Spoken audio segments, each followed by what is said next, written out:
হুজুর জান্নাতের ভেতরে আবার শপিং মল থাকবে কেমনে? প্রশ্ন আসতে পারে না? সহিহ মুসলিমের বর্ণনা, ইন্না ফিল জান্নাতি লাসুকান, জান্নাতের ভেতরে বিশাল এক শপিং মল থাকবে।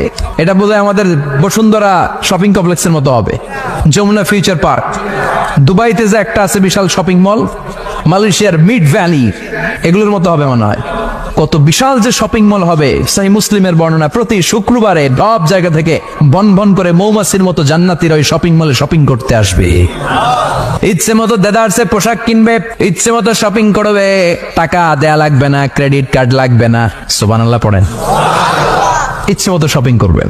দুনিয়াতে একটু কষ্ট করে হালাল উপার্জন করে খেয়ে যান। আল কানাআতু মিনাল ইসলাম, অল্পে খেয়ে তুষ্ট থাকা আর আল্লাহ শুকরিয়া করা, এটার নামই ইসলাম। অল্প খাও, অল্প পড়ো, অল্প জমাও, অল্পের ভেতরে বরকত ঢুকাই দিছে কে? অনেকে দেখবেন অনেক খাই খাই নাই নাই করে, এটা যাদের স্বভাব তাদের কখনো বরকত হয় না। অল্প খাবেন, অল্প